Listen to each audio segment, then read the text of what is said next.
မင်္ဂလာပါကြီးမြတ်တဲ့ဘုရားနာမှာဘုန်းကြီးမိလာရှိပါစေဒီနေ့မှာသက်ရှင်တဲ့ဘုရားခင်နှုတ်ကပတ်တော်နဲ့တိုက်တွန်းလို့ဆောင်ပါပေးချင်တာဖြစ်တယ်ဒီနေ့ခွာပေးချင်တဲ့ခေါင်းစဉ်ကတော့နာမပြောင်းခြင်းခံရသူများဆိုတဲ့ခေါင်းစဉ်အောက်မှာနှုတ်ကပတ်တော်နဲ့အနေငယ်တိုက်တွန်းလို့ဆိုသွားချင်တာဖြစ်ပါတယ်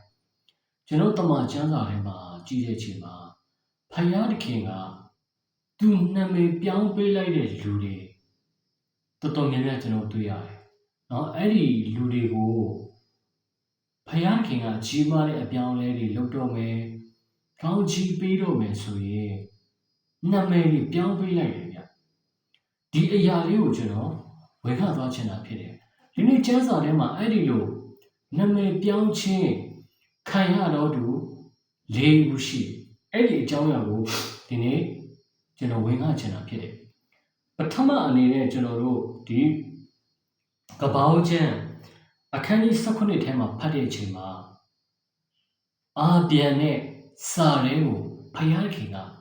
ကောင်းချီးပေးခံနေမှာဘာလို့လဲဆိုတော့ဒီဂတိတော်နဲ့ဆိုင်တဲ့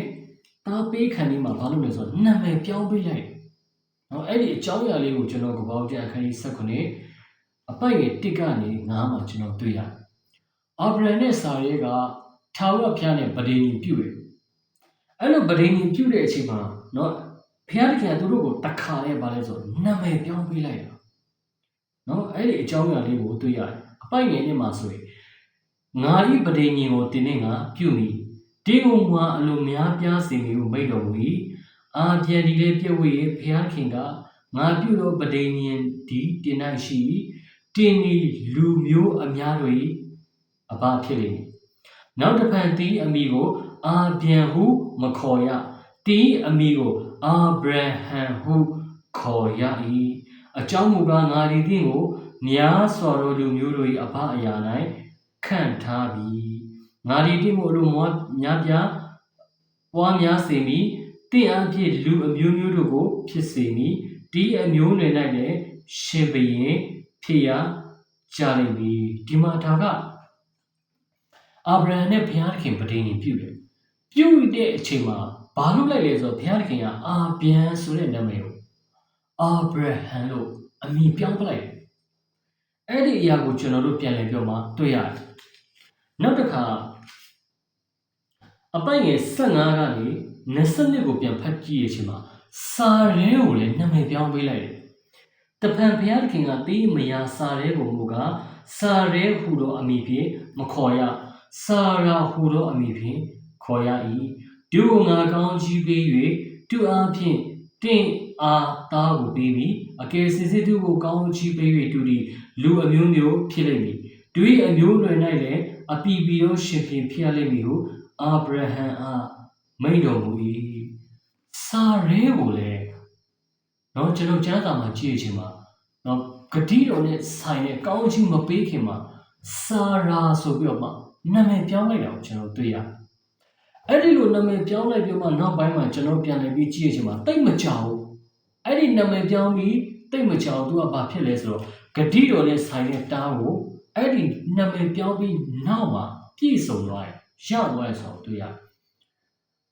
ကျမ်းစာထဲမှာဘုရားသခင်နာမည်ပြောင်းပေးတာဒီတနေရာလေးတော့မဟုတ်နာမကိုဒီကိုပြောင်းပေးလိုက်တာဒီတနေရာလေးတော့မဟုတ်ဒီမှာကျွန်တော်နားလည်ဖို့ကဘုရားသခင်ကသူကလူတစ်ယောက်ရဲ့နာမည်တွေကိုပြောင်းပေးလိုက်ပြီးအဲ့ဒီလူဟာဘုရားသခင်ထူးထူးခြားခြားအသုံးပြုတဲ့လူအဲ့ဘုရားသခင်ထူးထူးခြားခြားကောင်းချီးပေးခြင်းခံရတဲ့လူဖြစ်သွားတာများတယ်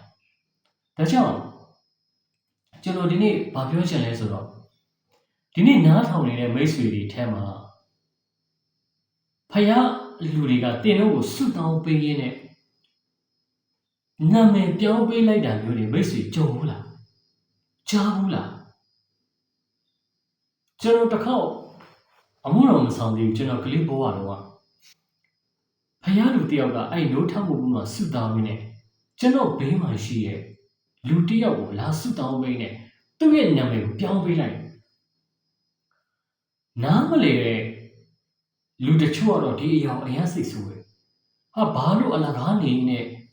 သူ သူများနာမည်ကိုတပ်ပြောင်းပေးလိုက်တာလေဆိုပြီးမှပြစ်တင်ကြတယ်တကယ်တော့ကျွန်တော်ပြောမယ်လို့ရှိရင်ကျမ်းစာထဲမှာလည်းဖယားသခင်ကိုယ်တိုင်ရောသူ့ရဲ့ prophet တွေအားဖြင့်ရောအမိပြောင်းပေးရတယ်ကျွန်တော်ရှိ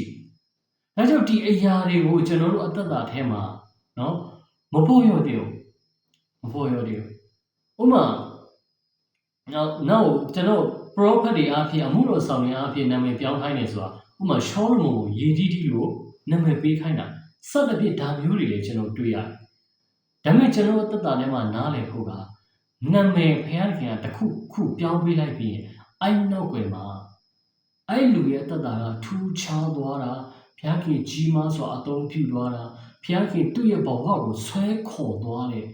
ထူးခြားတဲ့အရာတွေကျွန်တော်တွေ့ရပါတယ်ဒီနေ့ဒီအရာလေးကိုကျွန်တော်တက်တာမှာဆင်ခြင်ဖို့လို့ဖြစ်တယ်เนาะဒီမှာကျွန်တော်2ယောက်အ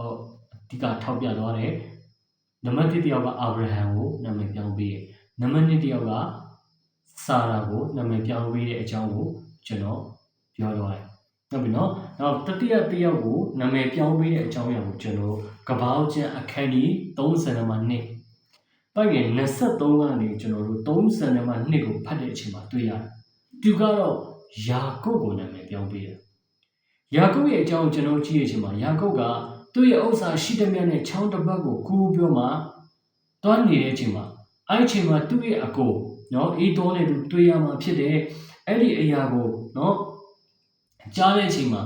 သိတဲ့အချိန်မှာအေးတော်ကသူနဲ့တွေ့ဖို့လူအများကြီးနဲ့ခြီလာတယ်လို့ကြားတော့ယာကုပ်အရန်ကြောက်တယ်။ဘာဖြစ်လို့လဲဆိုတော့ယာကုပ်ကသူ့အကိုရဲ့ကောင်းကြီးကိုသူ့အဖေစီကနေသူအရယူထားတာအဲ့တော့အဲ့ဒီအရာအတွက်အမျိုးထားပြီးသူ့အကိုကသူ့ကိုတတ်မှာသူ့သားသမီးတွေကိုဖျက်ဆီးမှာကိုယာကုပ်အရန်ကြောက်အဲ့လိုအရန်ကြောက်တဲ့အတွက်ကြောင့်လို့သူကဘာဖြစ်လဲဆိုတော့ချောင်းတစ်ဖက်ကူးပြီးမှတယောက်တည်းနေသွားပြီးမှအဲ့ဒီချောင်းတစ်ဖက်ရဲ့တနေရာမှာသွားနေအဲ့လိုနေတဲ့အချိန်မှာတဲ့လူတအုပ်ကမိုးလင်းတိုင်အောင်သူနဲ့လုံးထွေးတယ်လို့ပြောတာကျွန်တော်တွေ့ရတယ်တချို့လည်းဒါထာဝရဘုရားရဲ့ကောင်းကင်တမန်နဲ့ယာကုပ်နှစ်ပန်းလုံးတယ်လို့လည်းဒီနေ့ပြောကြတယ်နော်အမှအဲ့လိုနှစ်ပန်းလုံးတဲ့အချိန်မှာယာကုပ်ကနိုင်တယ်တဲ့ကျမ်းစာထဲမှာယာကုပ်ကတော့နော်ဘုရားကိုတော့မနိုင်ပါဘူးဘုရားခင်သူအလျှော့ပေးတာလို့ပဲအဲ့လိုယုံကြည်ရပါတယ်ဒါနဲ့မိုးလင်းခံနေရောက်တဲ့အချိန်မှာပြောတယ်အဲ့ကောင်းကင်တမန်ကဲမိုးလင်းတော့မယ်ငါ့ကိုလွတ်ပါလို့ပြောလဲမလွတ်ဘူးနောက်ဆုံးလုံးထွေးနေတဲ့အချိန်မှာလေသူ့ပေါင်စစ်ကိုထိုးလိုက်တာပေါင်စစ်ပြုတ်သွားတယ်ဒါလည်းလက်မလျှော့ဘူးယာကုပ်ကအဲ့နဲ့သူ့ကိုလွတ်ပါလို့ပြောတဲ့အချိန်မှာယာကုပ်ကဘာပြောလဲဆိုတော့နော်အဲ့အချိန်မှာပြောတဲ့အချိန်မှာမိုးလေးဆဲရှိပြီလို့ပြောတော့ယာကုပ်ကကျွန်တော်ကိုကောင်းချီးမပေးရင်ကိုတော့ကိုမလွတ်ဘူးကောင်းချီးပေးမှလွတ်မယ်အဲ့လိုပြောတဲ့အချိန်မှာချစ်ချင်းဘာပြောလဲဆိုတော့တင်းရဲ့နာမည်ကဘာတူလဲချစ်ချင်းမေးဘာလို့အဲ့လိုမေးလဲဆိုတော့ယာကုပ်ကသူ့အဖေကိုကျွန်တော်အေးတော်ပါလို့တွားပြောမှလိန်ပြီးတော့ကောင်းကြီးယူခဲ့လို့ယာကုပ်ကအယမ်းလေတော့ဒီမှာဖယားခင်ကောင်းချီးပေးခံနေကြတော့အေးတော်ပါလို့မပြောတော့ကောင်းကြီးရခံနေကြတော့သူ့နာမည်ကိုအမှန်တိုင်းပြောတာဒီနေရာမှာတော့ကျွန်တော်နာမည်ယာကုပ်ပါလို့ပြောတယ်ဒါနဲ့ကောင်းကြီးမပေးရင်မလွတ်ဘူးလို့ပြောရတော့ဒါပေမဲ့ကောင်းကြီးပေးခံနေမှာဘာလို့လဲနာမည်အရင်ပြောင်းပေးတယ်ဒီမှာလည်းဘုရားခင်ဟာဒီကောင်းကင်တမန်အဖြစ်နော်အဲ့နဲ့ तू ကဘာပြောလဲအပိုင်ရင်28မှာတင်းရဲ့အမိကိုယာကုပ်ဟူ၍မခေါ်ရဣ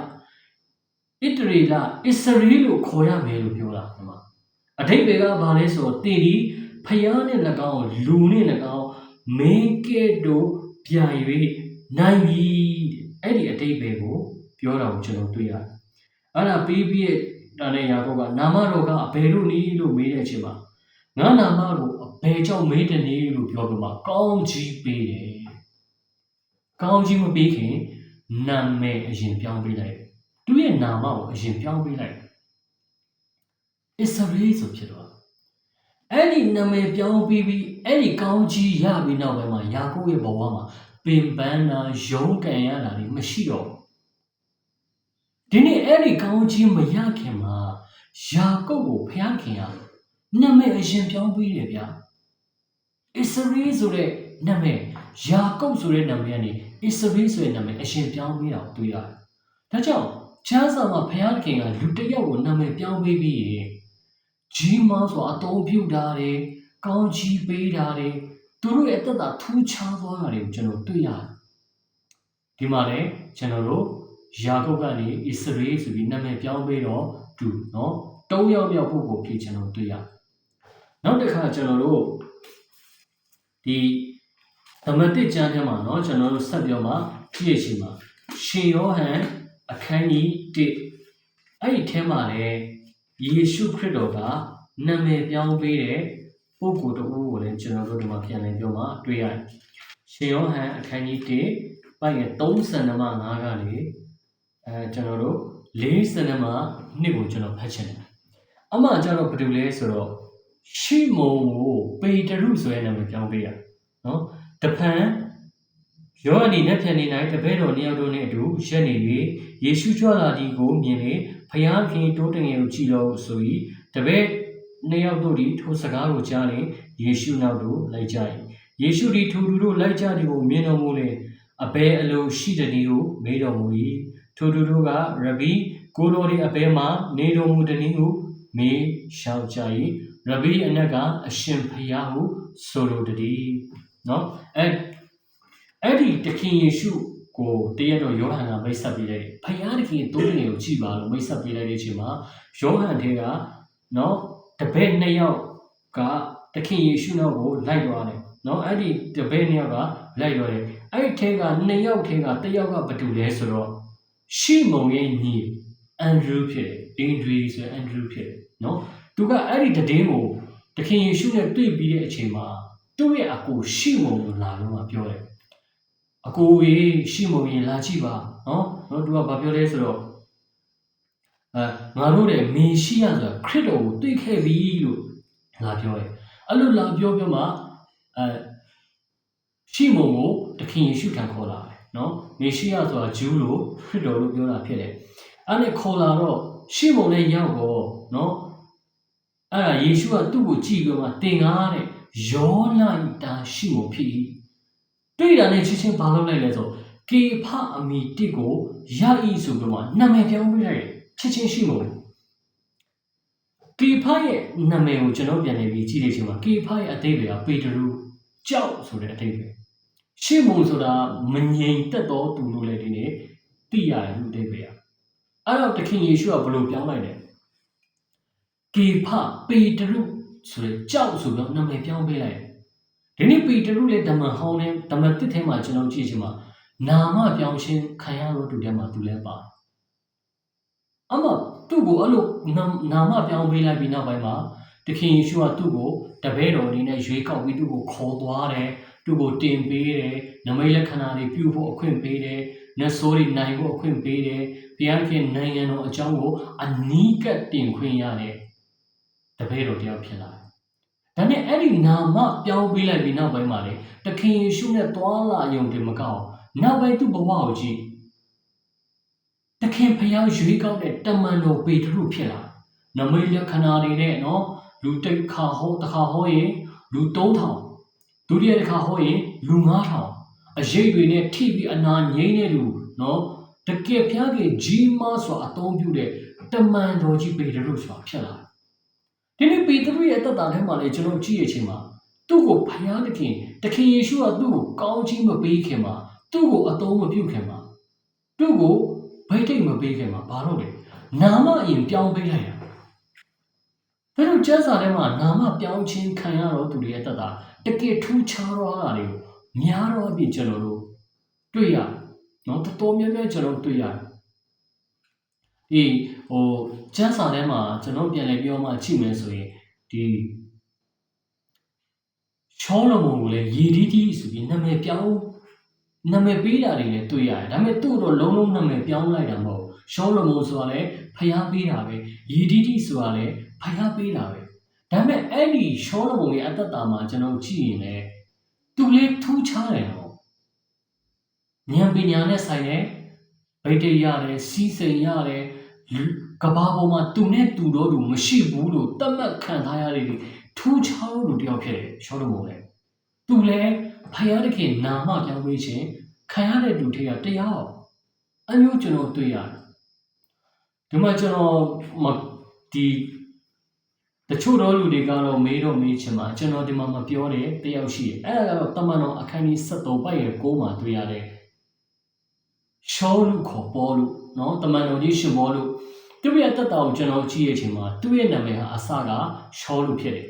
ဒါပေမဲ့နောက်ပိုင်းမှာတော့ပေါ်လူဆိုပြီးတော့သူ့နာမည်ပြောင်းသွားတယ်ဒါပေမဲ့ဒီအကြောင်းအရာကိုတော့ကျွန်တော်နာမပြောင်းရှင်းခံရတော့သူဖြစ်ကျွန်တော်မပေါ်ပြဘူးမပြောဘူးဘာဖြစ်လို့လဲဆိုတော့သူ့ရဲ့အကြောင်းကိုကျွန်တော်လေ့လာကြည့်တဲ့အချိန်မှာသူကငကိုကလေးကနာမည်နှစ်ခုရှိတဲ့ပုံစံမျိုးဖြစ်တာကိုကျွန်တော်တွေ့ရတယ်။ကျမ်းစာမှာတမန်တော်ဝိတ္ထုကိုကျွန်တော်ကြည့်ရဲ့သူ့ရဲ့အကြောင်းတွေကိုကျွန်တော်လေ့လာကြည့်တဲ့အချိန်မှာရှောလူကိုတည့်ရဲ့နာမည်ကိုပေါလုလို့ခေါ်ရမယ်လို့ဖျားပြောင်းပေးတာကျွန်တော်မတွေ့ရဘူး။သူ့ရဲ့အကြောင်းကိုလေ့လာတဲ့အချိန်မှာလည်းဗာလဲဆိုတော့သူကငကိုကလေးကနာမည်နှစ်မျိုးရှိတယ်လို့ကျွန်တော်သိရတယ်။ရှောလူဆိုတာကဟေဘရဲနော်ဣသရေလနာမည်ဖြစ်ပြီးမှပေါ်လူဆိုတာကတော့ဂရိနာမည်လို့ကျွန်တော်သိရတယ်။ဘာဖြစ်လို့လဲဆိုတော့သူကတပါးမျိုးသားဂရိလူမျိုးတွေကြားထဲမှာသူတာသနာပြုရဲ့အချိန်မှာသူ့ကိုသူမိတ်ဆက်တဲ့အချိန်မှာဂရိလူမျိုးတွေသူ့ကိုခုနာမည်ကိုလွယ်လွယ်မမိနားလည်အောင်လို့ဂရိနာမည်နဲ့ပေါ်လူလို့သူ့ကိုသူပြောင်းလိုက်တယ်လို့အဲ့လိုမျိုးသူ့ရဲ့အကြောင်းကိုကျွန်တော်တွေ့ရတယ်။သူကတော့နာမပြောင်းပေးခြင်းခံရတော့သူတယောက်တော့မဟုတ်ဒါပေမဲ့သူ့ရဲ့တတထဲမှာလည်းကျွန်တော်ဘာလို့တွေ့ရလဲဆိုတော့သူ့ရဲ့နာမပြောင်းပြီးအမှုတော်ဆောင်တဲ့အချိန်မှာပို့ပြောမှဖျားသုံးတယ်ကောင်းကြီးပေးတယ်ဆိုတော့ကျွန်တော်တွေ့ရတယ်။ခါလေးပါကျွန်တော်ဘာစဉ်းစားမိလဲဆိုတော့နော်တခါလေးယုံကြည်ခြင်းနဲ့ကိုယ့်ရဲ့နာမည်ကိုလည်းနော်ကျွန်တော်ဟာအနာဂတ်မှာဖျားဗိတ်တိတ်မဲ့လူဖျားကောင်းကြီးပေးမဲ့လူဖျားအသုံးပြုလူဖျားဘုံထင်ရှားမဲ့လူဆိုပြီးမှယုံကြည်ခြင်းနဲ့ကိုယ့်အကိုလည်းဘေးတင်လေဘေးဖို့လိုတယ်နော်။ဘာဖြစ်လို့လဲဆိုတော့ရှောလူတော်မှသူ့ကိုယ်သူပေါ်လူလို့သူ့ကိုယ်သူပြောင်းယူတာပေးယူတာเนาะဒီအရာကိုကျွန်တော်ပြန်ပြောမှတွေ့ရဒီနေ့ထားပါဒီအရာထက်ကျွန်တော်ဒီနေ့အဓိကပြောချင်တဲ့အချက်ကပါလဲဆိုတော့ဖယားတခင်ကအစုံတစ်ခုအပြောင်းလဲလုပ်တော့မယ်ဆိုရင်လူတွေကိုနာမည်ပြောင်းပေးလိုက်တတ်တယ်နာမည်ပြောင်းပေးလိုက်တတ်တယ်ဒါကြောင့်ဒီလိုနာမည်ပြောင်းလိုက်ပြီးပြီဆိုရင်အဲ့လူရဲ့ဘဝကထူးခြားသွားတာများတယ်เนาะဒါကြောင့်မိတ်ဆွေရဲ့အသက်တာထဲမှာလည်းဒီနေ့ဖြစ်တတ်ပါတယ်ဒီခါလေးဖယားလူတွေလားဆူတောင်းပေးနေတင့်နာမည်ကိုဗလိုင်းကြီးလာပြောင်းပလိုက်တာတော့နာမည်တစ်တွေပေးလိုက်တာတော့ဒါမျိုးတွေကြုံတဲ့အချိန်မှာစိတ်မဆိုးပါနဲ့ဒီနေ့ဖယားခင်ကဓမ္မဟောင်းထဲမှာနဲ့ဓမ္မတစ်ထဲမှာနော်အမီနာမပြောင်းပေးခြင်းခံရပြီးသွားရင်ဖယားခင်ကလူတစုံတယောက်ကိုအပြောင်းလဲလုပ်တော့မယ်ဆိုရင်နာမည်ပြောင်းပေးရတယ်ကျွန်တော်တွေ့ရတယ်နော်ဒီအရာတွေကကျွန်တော်တက်တာထဲမှာပြန်လည်ဆင်ခြင်ဖွင့်အတွက်လိုအပ်တယ်လို့မြင်တဲ့အတွက်ကြောင့်ကျွန်တော်ဒီအကြောင်းအရာလေးကိုဝေငှတာဖြစ်ပါတယ်။ကျမ်းစာတော်တို့အားလုံးရဲ့ပုံမှာဖျားရှင်ကောင်းကြီးပေးပါစေ။